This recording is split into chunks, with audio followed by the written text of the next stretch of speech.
Hi everybody, Adam here. Welcome back to our Lego room.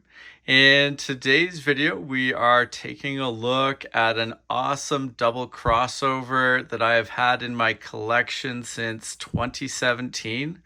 Yes, it's been almost 7 years. This is a product that I picked up from 4D Bricks back in 2017. And the curves that the crossover is using are R148. So really nice, gentle curves for transitioning from one track to the other. Makes it very smooth for the train cars to move through there. The reason I haven't used this recently, and I don't know if I've talked about it on the channel in a while, but when I moved everything over to Mills, I didn't have an easy way to add the ballast for this particular set of tracks. So it's just kind of sat off at the side in a bin, and it's really an amazing piece of track. And so I'm getting it out and ready to now use in the new upper elevated rail layout that we're doing around the roof line of the room here in the Lego, around the Lego room itself. I think it's going to be a great addition up there. I'm not doing mills for that portion of the track, so it'll just fit in perfectly the way it is. Now, it is worth noting that this track is 3D printed, and, really no issues with that. I was impressed at the time and still impressed with how well the color of it matches up with, what Trix Bricks releases and the standard Lego track. And as you kind of look through all the different components up close here, nothing that really looks amiss. It's a really excellently constructed and printed piece of track. Now, the 4D Bricks store has undergone a number of changes by the looks of things since I last ordered track from them. They now seem to work with a few other stores to do the printing and the selling of the actual printed track. So for example, in North America, you could pick up the track from OK Brickworks, who is an awesome store. Always very happy with what I buy from them.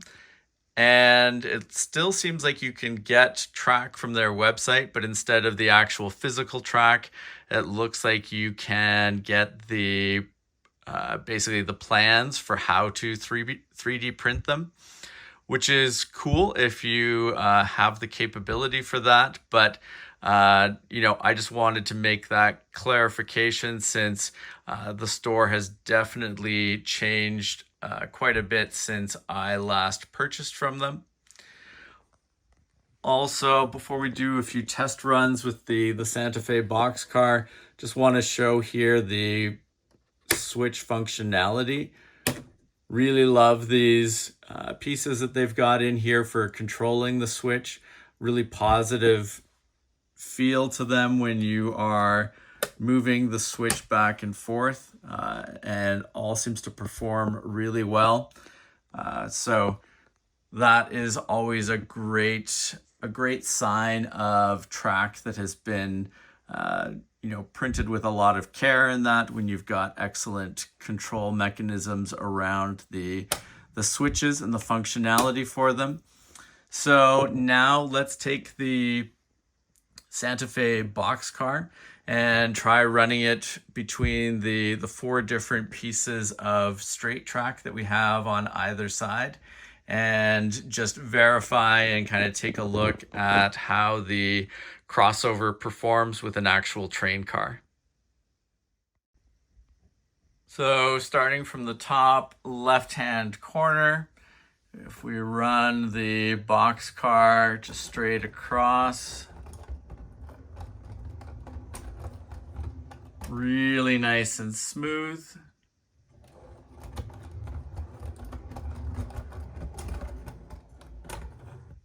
No issues there, really nice. Now I'm going to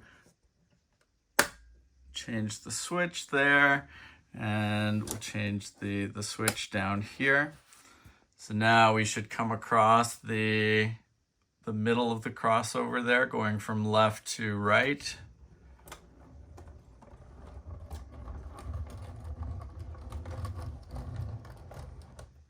Really smooth.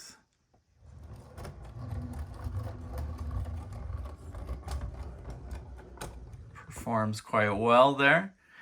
I do have to say, I love this boxcar as well. Love all of the decals on there. Really nice boxcar.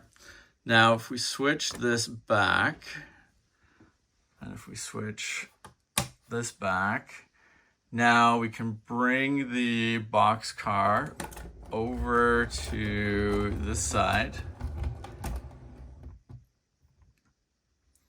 And we can switch that one and that one. Now we can test going from right to left through the middle.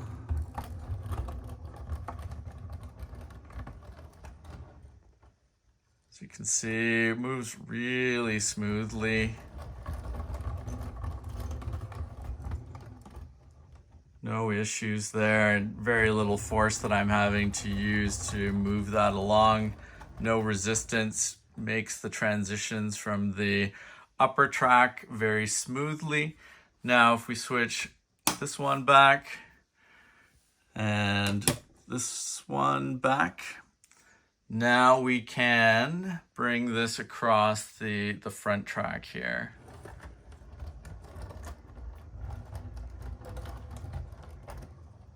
Again, just really smooth.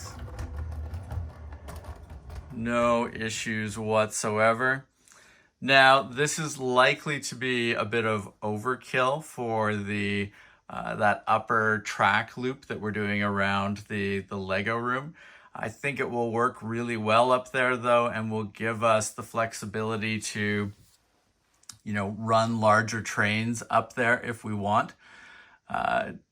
You know, I could always just fall back to, you know, the small radius curves, a very small radius curve, crossover up there to move trains between tracks. But, you know, I've got a number of these sort of higher radius curves and, you know, in this case, crossovers in my collection. Would be really nice to get them into sort of action and use around the Lego room in general. So I think this is a good fit for it in the short term. We'll let this be sort of actively used, and we'll clear up some of the storage space that it was taking before. And it, you know, honestly, this is such a cool crossover. It's really, you know, a shame to have it in storage rather than in use. So really happy to be putting this back into active use here in the Lego room. And I think it's going to work out really well and allow us to do some interesting things with trains that we are running on the upper track in the Lego room here. So the next big milestone for the upper track is going to be installing the shelves there up on the wall. We've got the brackets painted all white to blend in for the most part up there. And the plan is, as the week sort of wraps off here and as we head into the weekend, to try to get that first length of track installed up there. So getting the wood shelving up that the track will go on, and then putting track on top of that, and starting to be able to run trains just back and forth down the first initial length there, and then we'll start to build out from that. Really looking forward to getting this particular project underway. I think it's going to be a lot of fun to have trains that are running around that upper edge of the room and making a complete loop. Should be a lot of fun. And I think the double crossover will work really well up on this first section of track here. It should be fairly easy to access from down below. And, you know, like I said, it's going to allow us to run some of our larger trains up there as well and make sure that everything's really smooth as the trains move around the track up there. So that will be getting underway very shortly. So you'll see a video on that hopefully in the very near future. But in the meantime, just really happy to have this awesome piece of track out of storage and, you know, start to be able to put it through its paces and get it ready for being used more regularly in that new track layout that we are adding. Now, if you guys have not subscribed to the channel, please make sure to do so that you don't miss out on any of our upcoming videos. And thank you very much for watching. We will see you again soon. Take care. Bye.